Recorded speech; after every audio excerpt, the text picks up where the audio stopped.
Hola mi gente, bienvenido a un nuevo podcast. Estoy aquí con Dani, ¿qué tal estás, bro? Muy buenas, bro. Eso sonó bien. Hoy tenemos lo que es un podcast diferente. Vamos a hablar de criminología bíblica. Y Dani es el experto en esta parte, ya que él está estudiando criminología. Exacto. Entonces vamos a empezar hablando sobre algunos casos, ¿no?, que Eso han es. ocurrido durante todos estos tiempos Ujú. a nivel de España, a nivel del mundo, que han marcado lo que es la sociedad. Ujú. Pero no obstante eso, vamos a terminar y culminar con dos casos también que impactaron lo que es la vida del ser humano, que están aquí en la Biblia. Quiero conocer un poco de Dani. Pues bueno, yo soy Daniel Castellón, soy un chaval de 18 años que, como ha dicho mi colega Uri, estudio en la universidad, la carrera de criminología. Soy amante del deporte y también desde pequeño he nacido en una cuna cristiana, siempre he sido evangélico, practicante, y eso es un poco lo que soy. Hoy tengo pensado pues traer tres casos relacionados un poco con la Biblia, con Dios, con la religión, desde una perspectiva distinta cada uno. Abordaré preguntas como si el arrepentimiento elimina las consecuencias, si una persona que ha sido un criminal de lo más cruel que puede ser restaurada por Dios, y distintos temas candentes que están a la orden del día, ¿no? Claro, ese es el objetivo. ¿Sabes? Has dicho que haces deporte. ¿Qué tipo de deporte haces? Practico deportes de contacto, en concreto Jiu-Jitsu, Kickboxing y MMA. Y también me gusta el gimnasio, entrenos de fuerza y pues un poquito. ¿Hace qué tiempo haces más o menos ese tipo de entreno de contacto, no? Sí, llevo ya un año entrenando estos deportes y me he dado cuenta que es una de mis mayores pasiones. Dane, entonces, tu pasión mayormente, aparte de estudiar casos y demás y Ajá. todo eso, o sea, tu pasión también es el deporte. Sí, Tienes una vocación en lo que también me dices que eres una persona que desde niño eres evangélico cristiano, ¿no? sí, nací en una cuna de... Sí, nacido en la cuna. Sí. ¿Qué tal esa experiencia, bro? Pues la verdad que, a ver, yo creo que lo que mejor podría definir de esa experiencia, ¿no?, de haber nacido en una cuna cristiana, es que es un privilegio. Sí. Es un privilegio porque no me he tenido que enfrentar a muchos problemas como vacíos que las personas que no conocen de Dios seguramente experimentan. O pues ese tipo de problemas espirituales, ¿no? De quién soy, por qué estoy aquí, de qué hago con mi vida. La verdad que nunca me he tenido que enfrentar a eso. Siempre he sabido que yo vengo de Dios, que Dios es mi Padre y que todo lo que hago lo hago por y para Él. Y ese es el mayor privilegio que yo creo que una persona puede tener y con el que puede nacer, sobre todo. Me parece muy importante todo lo que acaba de destacar. Yo no tuve ese privilegio o no quise aceptar mi destino Ujú. en mi época de vida. O sea, Ujú. pero me maravilla ver jóvenes que hoy en día tienen como esa certeza, o sea, certeza, como dicen ustedes. Sí. Certeza. Certezas. Esa certeza de que servir a Dios desde temprana edad ha sido lo mejor que le ha pasado. Sin duda. O sea, no querer experimentar lo oscuro del mundo para evitarse traumas. O sea, para evitarse o querer llenar un vacío que buscando a Dios, obviamente, en plenitud total te llena. Totalmente. Y eso me maravilla mucho. Así que, Daniel, sin más preámbulo, vamos a empezar. ¿Cuál es el primer caso que me traes hoy? Pues mira, yo con el primer caso te voy a abordar con una pregunta que quiero que me respondas. Y es, ¿tú crees que una persona que ha podido ser lo peor que uno puede ser en el mundo, ¿no?, que ha cometido los crímenes más atroces, que ha sido alguien totalmente deleznable, ¿tú crees que esa persona puede ser restaurada por Dios? Y ya no solo eso, ¿tú crees que esa persona puede ministrar, enseñar e incluso ser una autoridad eclesiástica dentro de la iglesia? No está difícil la pregunta. Está fácil. Vale. ¿Sabes por qué está fácil? Porque de lo vil y de lo menospreciado escogió Jehová para avergonzar los sabios. O sea, esos vil son esas personas que tienen el cerebro corto, o sea, para minimizar la palabra, el cerebro corto, o sea, poca inteligencia, en el sentido de que también hay gente que son creadores de maldad, por ejemplo, tipificación de Judas. Pero yo creo que una persona que mata a alguien y se arrepiente de todo corazón, cambia su vida, decide con todo su corazón cambiar su vida y entregársela a Dios por total, creo que puede cambiar. y puede ser una persona que Dios la use sin obviar las consecuencias que esa persona va a tener, porque obviamente le tocará su tiempo de cárcel. Tendrá que vivir, sufrir, estar en la cárcel todo ese tiempo de vida, Sí. Ministrando lo que es el cambio que Dios está haciendo en su vida y dando por gracia lo que por gracia ha recibido. O sea, por más que esa persona quiera salir de ahí, no va a salir porque tiene que cumplir con el mandato de la justicia. Ya una vez que salga y sea creíble, creíble su testimonio, o sea, ¿me entiendes? Porque Sí, todo claro. testimonio tiene que dar una credibilidad. Eso está claro. O sea, si da esa credibilidad, pues obviamente Dios le delega esa autoridad, le da ese poder, le da esa figura de poder restaurar a personas que han pasado por lo mismo. Para terminar mi aportación, creo que cada situación que tú vives, sea la más perversa que haya, Dios, si te entregas a Dios de todo corazón, Dios va a restaurar tu vida y esa misma área en la que tú fuiste un mal pecador o un pecador de estos atroz, ¿no? Atroces, sí. Creo que Dios va a usarte para transformar a otros que viven o vivieron esa misma situación que tú. Vale. Estoy de acuerdo. Sí. Vale. Estoy de acuerdo. Y me voy a quedar con algo que has dicho, que te voy a responder ahora, justo con este caso. Bueno, yo vengo a presentarte el caso de un hombre mexicano llamado Gerardo Villarreal. Gerardo Villarreal creció en las calles más peligrosas de México, en las zonas más calientes, y desde muy pequeño siempre se metió en movidas de pandillas, hasta que poco a poco, siguiendo ese mal camino, acabó en los cárteles más peligrosos de México. De hecho, llegó a ser uno de los sicarios de mayor rango en el cártel del Golfo, el cártel más antiguo de la historia de México, dedicado al narcotráfico y, bueno, un poco a lo que se dedican los carteles, ¿vale? Sí. Esta persona, él mismo se define como una persona que mata sin ningún tipo de remordimiento. Para él quitarle la vida a alguien es algo cotidiano. Es lo que para ti es comer. Algo que haces todos los días sin ningún tipo de esfuerzo, sin ningún tipo de remordimiento. Lo haces porque lo haces. Y ya está. ¿Qué ocurre? A esta persona se dedicaba pues a secuestrar rivales, secuestrar personas, vigilar un poco las carreteras de su zona y sobre todo matar al que se le encargaba. También una de las cosas que más hacía, dicho por él, es que se dedicaba a cocinar personas. Con esto se refiere a que metía a sus víctimas en barriles de ácido para disolverlos. Sin embargo, un día el gobierno mexicano hizo lo mismo que hizo hace 3 días con el Menso, aunque bueno, eso ya es otro tema, y con una operación pues, de un rango increíble, atrapó a Gerardo Villarreal. Lo atraparon y lo metieron a prisión. Sin embargo, él en prisión dice que a mitad de condena tuvo un encuentro sobrenatural con Dios.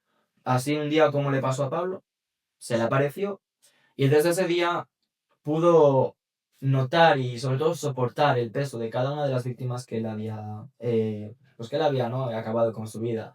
Se acordó de lo que sentían sus familias, que esas personas seguramente eran hijos de alguien, hermanos de alguien. Y eso le hizo tener un encuentro con Dios en el que Dios le pidió que abandonara ese camino y que lo siguiera a él.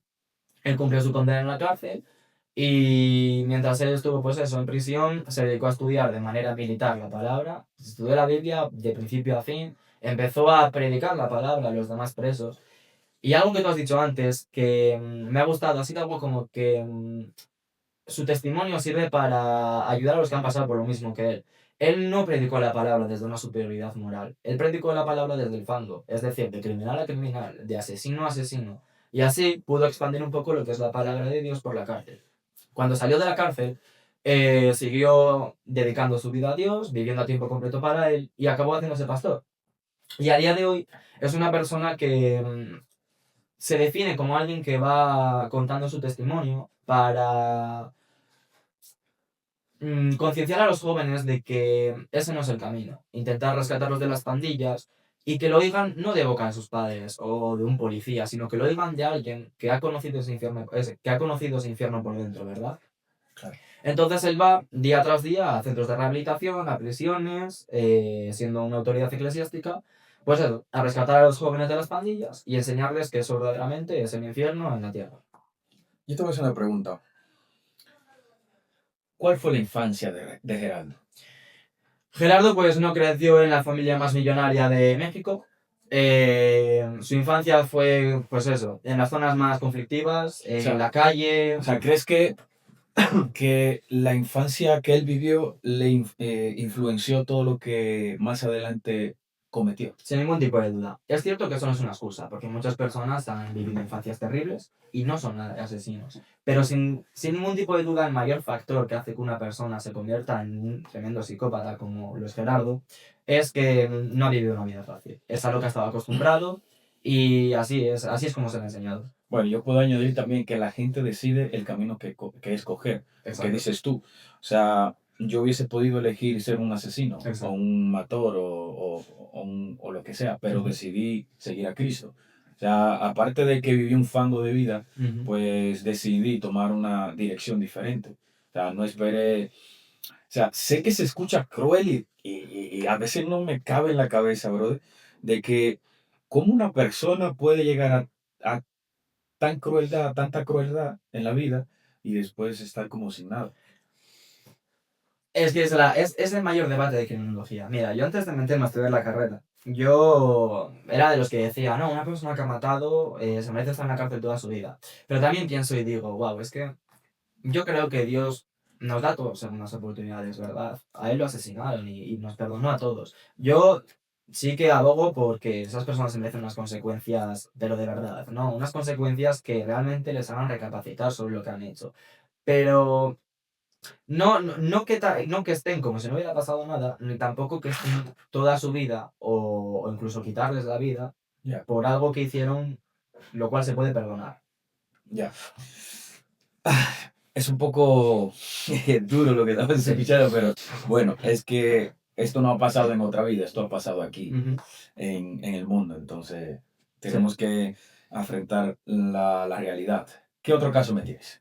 Pues ahora te tengo un caso en el que no vas a ver a ningún pastor, no vas a ver tampoco a alguien arrepentido, a alguien que se convirtió al cristianismo después de las atrocidades que cometió. Vas a ver justamente todo lo contrario. A ver, alúmbrame.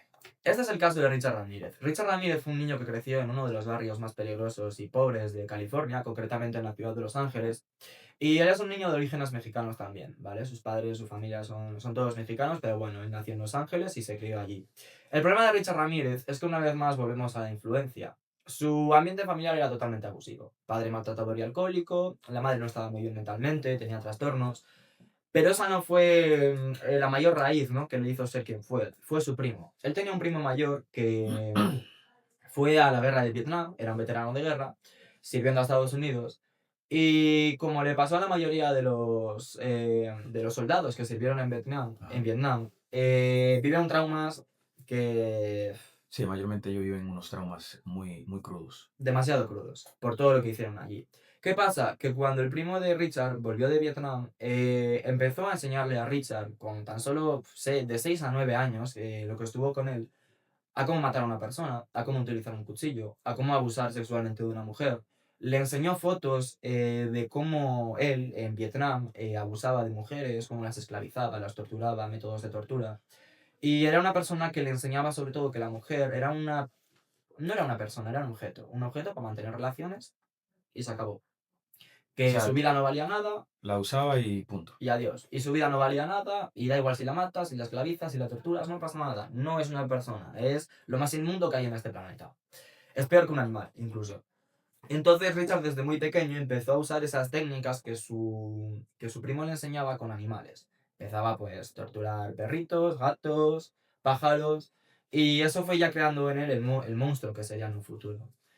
El mayor detonante que posiblemente hizo que Richard se volviera pues quien fue que él vio ante sus propios ojos cómo su primo, un día que la mujer de él, la mujer de su esposa, la esposa del primo, le empezó a regañar porque no entendía cómo a un niño de 9 años le podía estar enseñando esas barbaridades.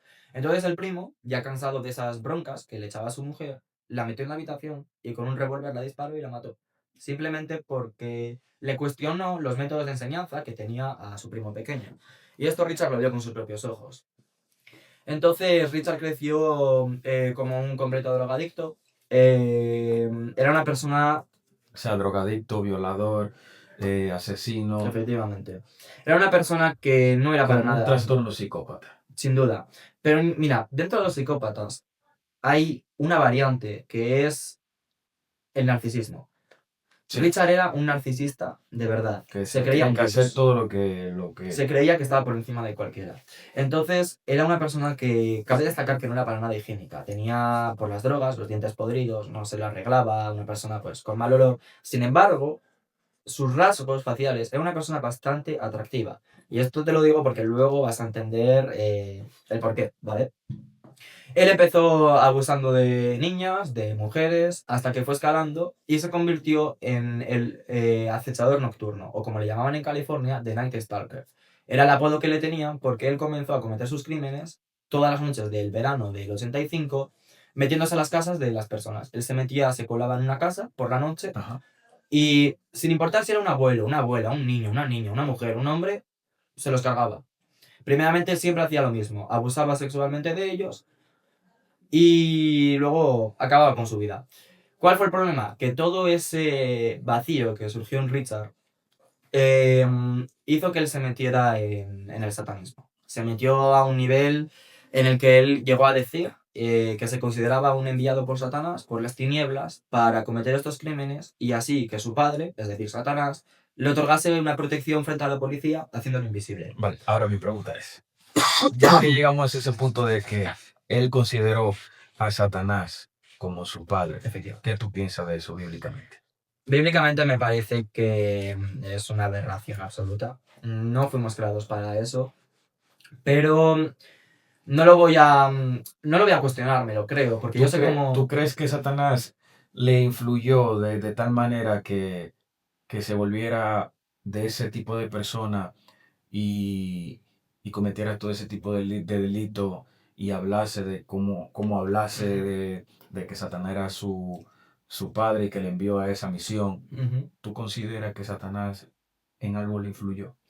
Yo no considero que Satanás se le apareciera en la puerta de casa. No, yo tampoco, o sea, sin duda. Eso, ya- él ya- dice que fue eso, yo eso no me lo creo. Eso no me lo creo yo Sin tampoco. duda. Sí creo que hubo una influencia espiritual, un demonio, que sí jugó con su mente, como pasa con otras muchas personas. Y él Le jugó una mala pasada. le jugó una mala pasada. Y él obedeció, como ya estaba todo trastornado, Efectivamente. pues obviamente... Eso es. Y él mezclando esa influencia espiritual que sin duda alguna tenía con toda la infancia que arrastraba, se convirtió en el acechador nocturno. ¿Y cómo terminó este hombre? Este hombre terminó, pues... también quiero recalcar que cuando él abusaba de una persona en su casa, le obligaba mientras tanto a realizar rituales satánicos. Y cuando acababa con su vida, con la propia sangre del cadáver, pintaba un pentagrama. ¿Sabes qué es un pentagrama? Sí. El círculo con la estrella, para que no Sí. sepáis qué es. Lo pintaba en las paredes, en el techo, en el propio cuerpo del cadáver. Y esta persona, bueno, al final en una calle residencial donde se juntaba una comunidad de latinoamericanos, lo reconocieron y estuvieron a punto de lincharlo. Pero bueno, la policía llegó a tiempo y antes de que le pagaran la paliza de su vida, porque ya se le vio muchos... Es que era un criminal tan imperfecto que es que él hacía eso y se iba, no se tapaba la cara. Entonces, ¿qué pasa? Que tarde o temprano lo iban a pillar. Claro. Y lo reconocieron y lo pillaron. Le metieron condena perpetua. Perdón, condena perpetua no. Le metieron la pena de muerte, la pena capital. Y él en el juicio, a diferencia de la mayoría de asesinos que se enteran de que van a morir, se ponen a llorar, se rompen, Sí, se arrepienten.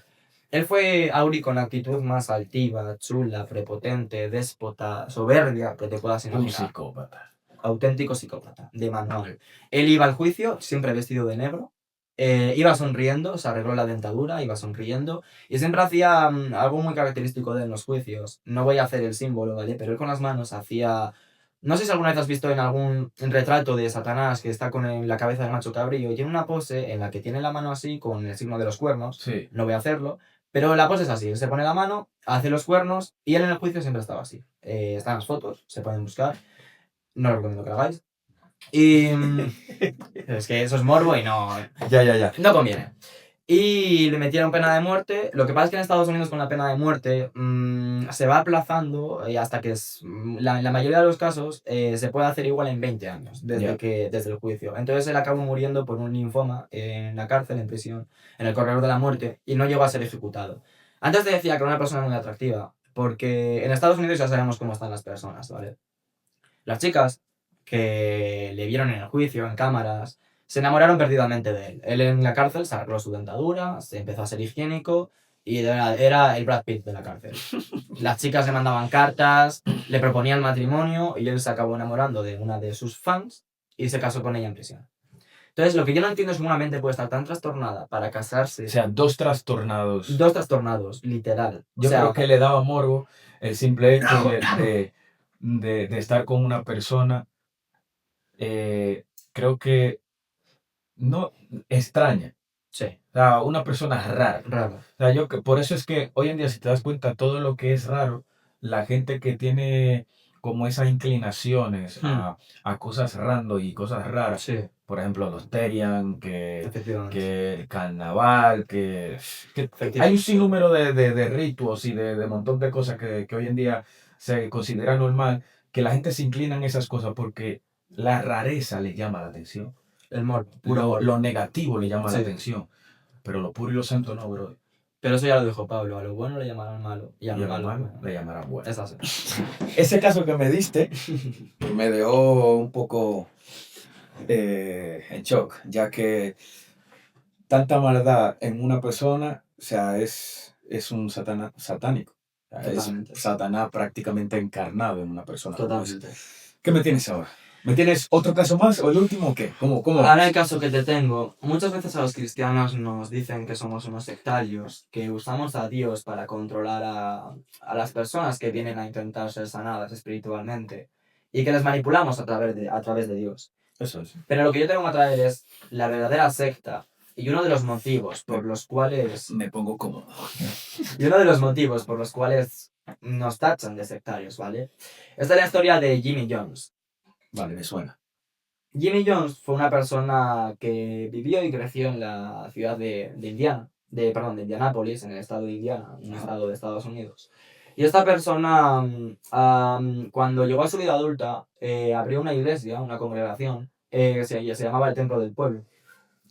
Y bueno, era una iglesia que defendía y abogaba por la igualdad racial, la igualdad económica, en el sentido de que no debería haber pobres y que todos tenemos que tener el mismo dinero. Era una persona de una ideología... Que buscaba la igualdad. Sí, pero la igualdad comunista. Era una persona de ideología comunista. Algo social para el pueblo. Eso es. Ideología comunista, marxista, siempre predicando de que todos tenemos que ser iguales, de que el Estado nos roba el dinero, de que... No, realmente... Sí, es bueno, típico de un político religioso. Sí, que usaba una iglesia para hablar de estos temas y mostrar realmente su ideología, ¿verdad? ¿Cuál es el problema de esta persona? Esta persona había algo que él no quería, sino que anhelaba e incluso necesitaba para vivir. Y era la adoración de las personas. Según fue ganando fama y creciendo como iglesia, y cada vez había más discípulos y más personas que asistían más feligreses. Efectivamente, a su congregación, su necesidad de... Su ego crecía. Su ego crecía y se alimentaba con esa adoración de, oh, me ha salvado la vida. Típico de Satanás cuando dijo, seré como Dios, subiré al monte, tal, el libro dice ahí. Es idéntico. El pastor me ha salvado la vida, no sé qué sería sin ti. Y todas esas frases que le decían alimentaban ese ego que acabaría desenlazando en una de las mayores catástrofes que ha habido en la humanidad. Te voy a decir que hasta esta persona tiene un récord que no tiene ningún otro tipo de criminal. Entonces, él llegó incluso para ser cada vez más adorado como Satanás. Él llegó a contratar actores, un supuesto paralítico, un supuesto paciente de cáncer, y en los cultos los sanaba. Levántate de la silla. Hacía milagros. Hacía milagros. Pero en su nombre, no en el nombre de Jesús. Efectivamente. Entonces, claro, eso para las personas en esa época era, pero ¿qué es esto? Eres de verdad, eres Jesús en la tierra, te has encarnado como Jesús. Y eso para él era como, no, pues, ya, dándole la gloria. Dándole la pura gloria. Entonces llegó hasta tal punto que su iglesia era tan grande que se permitió el lujo de poder crear una comunidad en una selva de la Guyana, llevándose a unas 1100 personas. Claro, estas 1100 personas no eran todos los miembros de la iglesia. Los miembros serían 3000, como para que se te vayan 1000 personas a una selva. Bueno, ya estamos hablando de 4000. Entonces, 1000 personas se fueron con él, alrededor de 1000, a una selva en la Guyana, donde él, compró un terreno en la selva y construyó una ciudad. tenía tanto dinero por todas estas personas que le daban su dinero, obviamente, sí. que construyó una ciudad totalmente ajena a las leyes por las que se rige el mundo. Tenía sus propias leyes, era otro país prácticamente, ¿vale? Esta ciudad se llamaba Youngstown. Y en esta ciudad las personas vivían como hace 500 años. No podían tener móviles, no había ningún tipo de juego, no había ningún tipo de entretenimiento. Vivían día a día adorándole a él. Él pasó de enseñar que se tenía que adorar a Dios y que todos teníamos que ser iguales, a decir textualmente que era una encarnación en la tierra de Buda y de Jesús, y que era como ellos, un Mesías que venía a salvarlos. Lo típico en una secta, ¿verdad? Sí, sí. Entonces ellos tenían que estar todo el día adorándole, tenían un pequeño tiempo de ocio para hablar entre ellos, pero en el resto del día ni siquiera podían hablar entre ellos. Y no comían prácticamente. Pasaban hambre, un hambre disfrazada de un ayuno, claro, no un ayuno como el que nosotros hacemos. Ya. Un ayuno de literalmente no comer. Eso sí, Jimmy tenía su móvil, tenía su nevera con sus bebidas, su comida, y no le faltaba de nada. Él era el Mesías, él, vamos, tenía que estar muy cuidado. Entonces, Típico de un manipulador. súper típico. ¿Qué ocurre? Un congresista de Estados Unidos empezó a hablar un poco con esas personas que se quedaron en Indiana y no persiguieron a Jimmy. Y le pareció bastante extraño esto de que Jimmy se llevara a 1000 personas a vivir en Youngstown, en una ciudad hecha por él, en la Guyana. Le comentaron un poco que era una persona que no les dejaba hacer determinadas cosas, que violaba sus derechos como humanos, ¿no? Entonces, el congresista, decidió ir a investigar a Johnstown, a la Guyana, a ver qué ocurría.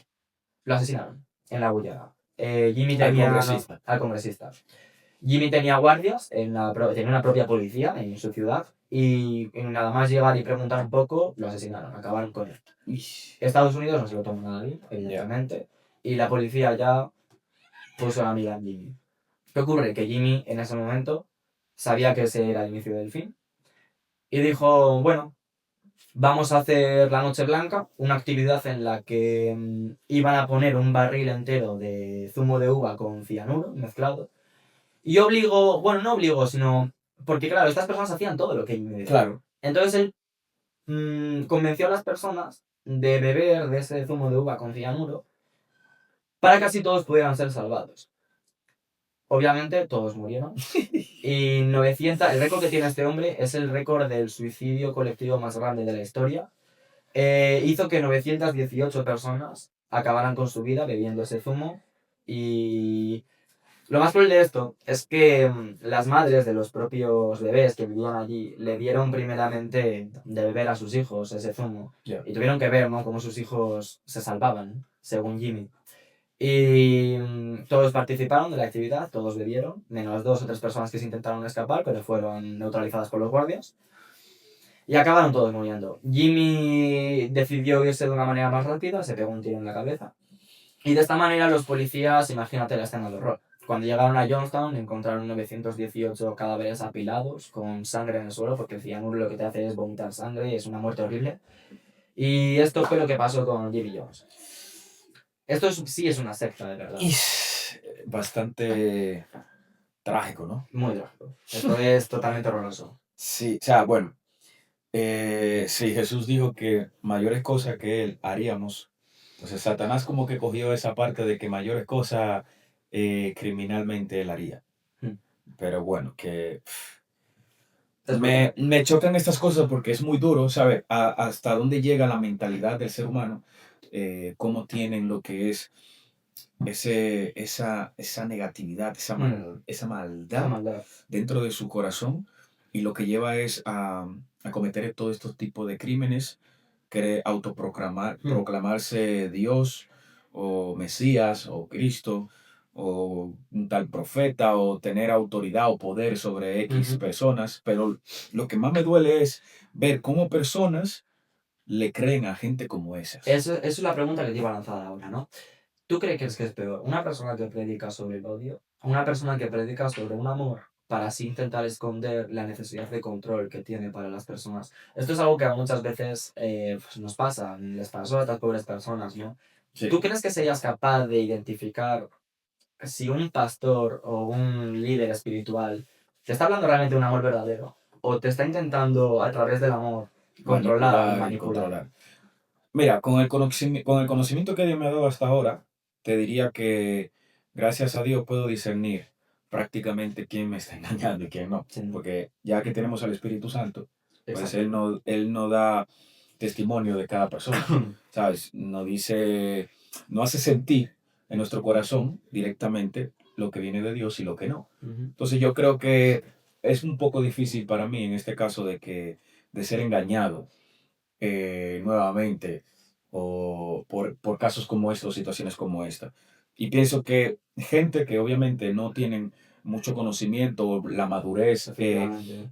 Que pasan por problemas. sí, que pasan por situaciones difíciles, depresión, ansiedades, traumas psicológicos, traumas de bipolaridad y etc., ¿sabes?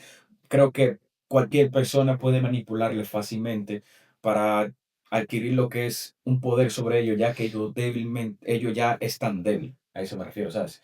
Entonces, bueno, ahora vamos un poco a lo que es la Biblia, ¿no? Ahora vamos a la Biblia, sí. Hablemos de Urias. Aquí te voy a lanzar otra pregunta con Urias, ¿vale? Sí. Y es, ¿el arrepentimiento es un borrón y cuenta nueva? El arrepentimiento genuino, no estoy hablando de un arrepentimiento de, venga, Señor, te pido perdón para que me perdones. No, no, un arrepentimiento verdadero, como el de Gerardo Villarreal, ¿vale? El que hemos hablado antes. ¿Es un borrón y cuenta nueva donde ya no hay consecuencias y Dios nos perdona y no pasa nada? ¿O es simplemente la fuerza que necesitamos para asumir las consecuencias de lo que hemos roto? Es decir, ¿tú crees que el arrepentimiento hace como que no ha pasado nada? ¿O realmente tenemos que, a pesar de que Dios nos perdone y nos dé ese perdón espiritual, tenemos que afrontar unas consecuencias en el mundo terrenal que nos van a perseguir hasta nuestra tumba? Mira, te voy a responder rápido y sencillo. Vale. El perdón no elimina las consecuencias. Ujú. Ya con eso te respondí. Listo. El perdón no elimina las consecuencias. Estupendo. Estoy de acuerdo. Opino lo mismo. Y aquí te voy a explicar os voy a explicar cómo David nos demostró que el eco de nuestros actos nos persigue hasta nuestro último día. David y ese comportamiento que utilizó para cargarse a Uría. Vale. Para entender esto... Le vamos a llamar el caso 2S-11. Caso 2S-11. Perfecto, pues ahora os voy a explicar el caso 2S-11. Para entender este caso, tenemos que alejarnos de ese David pastor, esa imagen del pastorcillo que mataba leones con sus manos. Sí. Y que iba por sus ovejas, ¿no? Como si fuera toda su vida. De ese David que con unas piedras pudo derrumbar a un gigante, ¿no? Tenemos que alejarnos de él. Y tenemos que... Sí, de ese David inocente. Eso es, ese David inocente, un héroe que derrumbó a un gigante con no. Vamos a acercarnos un poco a la época donde los reyes suelen ir a la guerra. Y la época donde David, en vez de ir a la guerra, decidió quedarse en Jerusalén. Dice la Biblia, en 2 de Samuel, que cuando David está paseando por la azotea de su palacio, ve a una mujer bañándose y en ese momento se queda totalmente prendido de ella. Sí, se deslumbró, vio una diosa. Totalmente. No fue, para él fue algo tan... fue especial. Sí, fue lo mejor que había por el barrio. Por decir algo. Sí, por decir algo. Que él abusa de su poder para coger a esa mujer, llevarla a su dormitorio y tener relaciones con ella. De tal manera... Ella no podía negarse. Era el rey. Él abusó de su poder para eso. Ella no podía negarse. Era el rey. Efectivamente, quien le llevó a eso fue David. No fue que ella, de una manera sensual, como pasó con la hija de Herodías, intentó insinuarse a... Sí. No fue eso. Sí. Entonces, el problema que tiene David, con lo que no se esperaba, es que esa mujer iba a quedar embarazada. Ese fue el mayor error que cometió. Entonces, él rápidamente intenta planificar de manera cínica, de lo más cínica posible, un encubrimiento. Lo que él hace es llamar a Urias del frente de batalla y le intenta emborrachar, manipular, para que él se quede esa noche con su esposa en casa. Y así pudiera, pues, gozar un poco de los placeres de un hogar. Pues supongo dormir con su esposa, cenar con ella, tener relaciones. Y así intentar hacer ver que el hijo de Betsabé iba a tener, en consecuencia de las relaciones que tuvo Iba a con ser David, de Uría y Tito. iba a ser de Urias. Pero No, pero sí.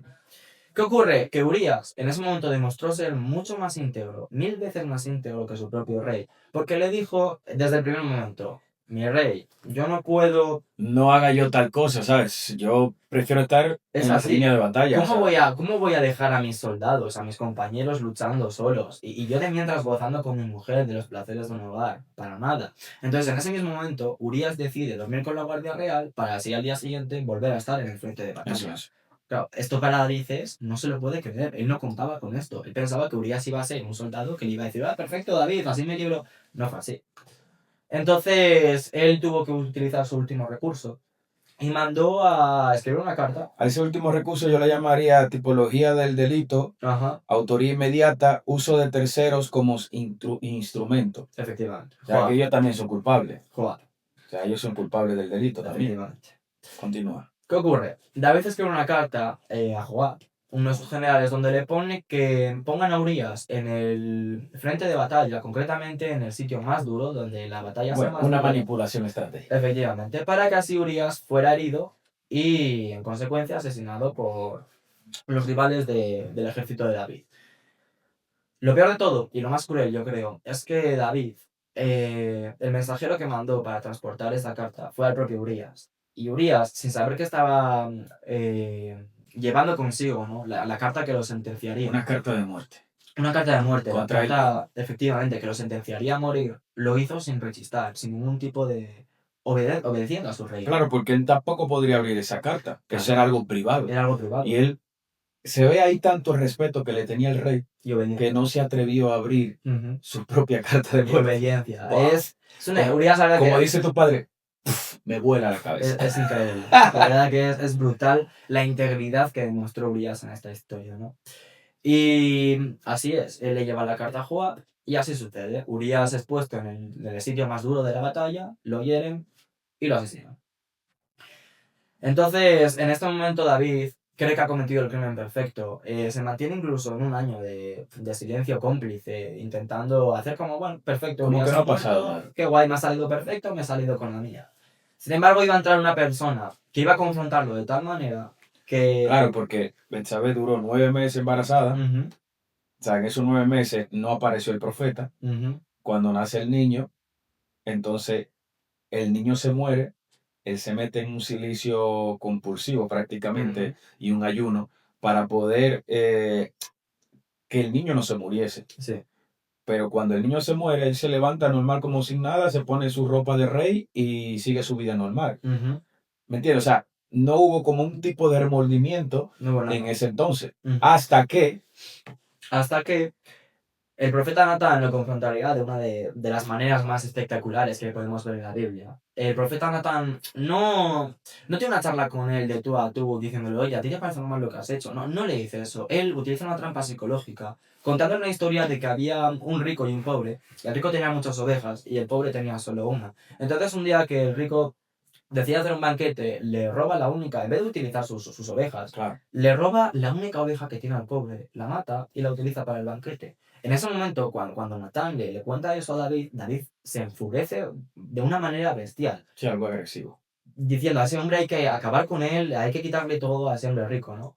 Hasta que Natán le dice una de las frases más espectaculares que aparece en la Biblia, que a mí todavía me pone los pelos de punta cada vez que la leo, y ahora mismo tengo con la piel de gallina, porque la voy a decir, y le dice, pues ese hombre David, eres tú. En ese momento David se le iluminan los ojos, se da cuenta de lo que ha hecho, y en el Salmo 51 realiza una de las oraciones de arrepentimiento Más famosa del mundo, ¿eh? más famosas del mundo y sobre todo el modelo supremo de lo que es un arrepentimiento genuino.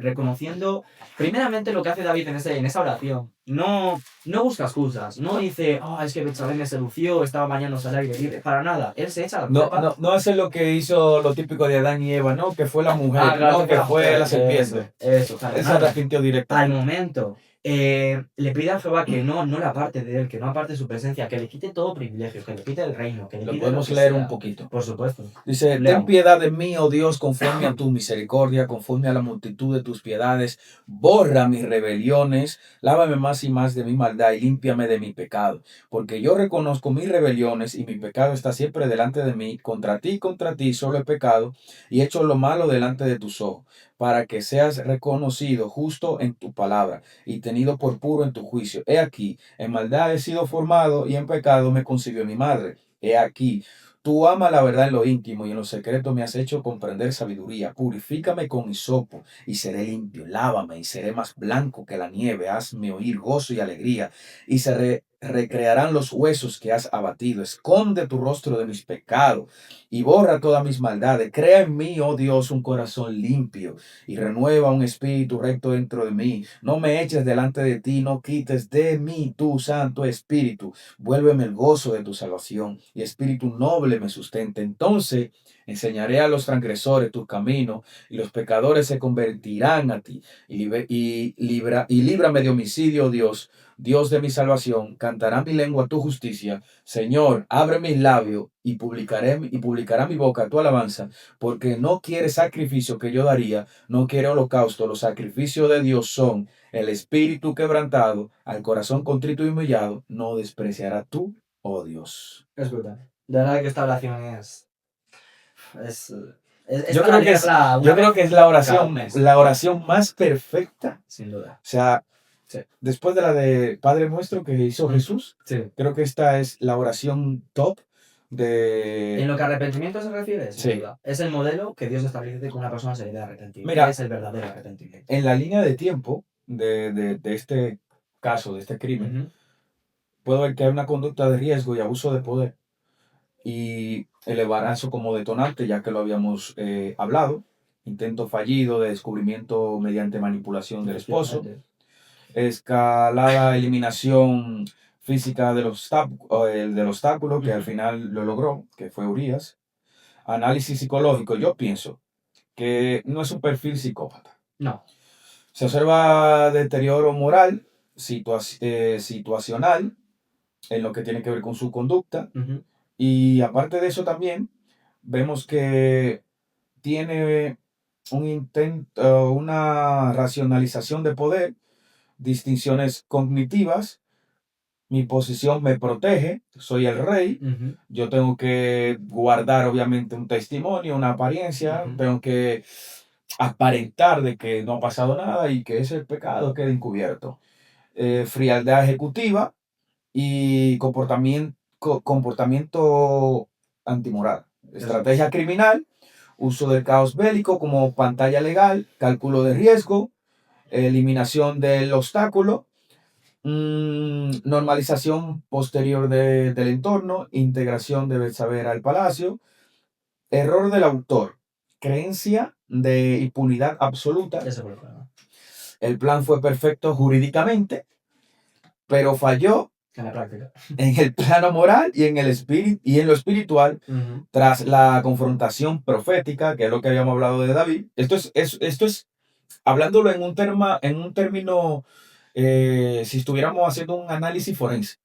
Esto es psicológico. Esto es mayormente un análisis forense, filosófico, lógico, racional, para poder llegar a por qué esa persona cometió tal hecho. Y la consecuencia, aunque hubo un arrepentimiento y perdón, que lo vemos aquí en el Salmo 51, persistieron consecuencias estructurales: crisis familiar, violencia interna y debilitamiento del liderazgo. Principio observado: perdón no elimina consecuencias. ¿Qué me tienes que decir por último sobre las consecuencias que tuvo este acto de David? Como él se arrepintió y arregló su vida con Dios, pero ¿cuál es la consecuencia? La consecuencia es que, como he dicho antes, en esta historia David nos demuestra cómo el eco de nuestros actos nos persigue hasta nuestros últimos días. Si os dais cuenta, David recibió el perdón espiritual de Dios. Dios no apartó su presencia de él y lo perdonó. Pero en el plano terrenal, su hijo recién nacido, muerto. Su hijo Absalón se rebeló contra él. 2. Su familia, un caos absoluto. 3. Eso, el asesinato, o sea, no le un hermano viola a una de sus hijas, Absalón mata a su hermano, un caos familiar Absalón absoluto. le quita el trono a David. O sea, creo que de todas las generaciones bíblicas, el que más problema causó fue David. Porque vemos que luego le nace Salomón y este hombre fue el hombre más pecador, que podríamos decir, que experimentó todos los pecados Sí. para decir no se puede hacer esto, no se puede hacer aquello. O sea, tuvo 1000 mujeres, tuvo 70 hijos. O sea, probó todas las mujeres que puede haber alrededor suyo. O sea, no judías, hebreas, no hebreas, filisteas. Yo creo que todas las mujeres de todas las clases, de todos colores, la probó. Y este hombre tenía un problema. En ese ámbito, sin duda. Entonces, yo creo que las consecuencias que tuvo David fueron muy crudas, ya que le llegó todo este problema durante toda su generación. Sí. Entonces, yo creo que podemos terminar con un caso ya, y es el caso de Jesús. Vamos a ser breve con este caso porque el caso de Jesús no lo tomamos como un crimen. No. Lo tomamos como un acto de entrega por nuestra salvación. Efectivamente. Pero sí hay que notar de que el lado fariseaico, ellos planificaron el crimen. Efectivamente. Es decir, la muerte de Jesús fue el proceso mediante el cual Dios nos salvó y nos otorgó la salvación, pero independientemente de eso, se perpetuó como un crimen. Eso se hizo como un crimen. Aunque Pero fuera la estrategia utilizada. No lo vamos a hablar ahora, vamos a dejarlo para otro podcast, ¿no crees? Y así hablamos el crimen, el peor crimen a nivel mundial, que fue la muerte de Jesús. Vamos a terminar con esta pregunta. Vale. Esta pregunta nos la respondemos en el podcast 2 de Criminología Bíblica.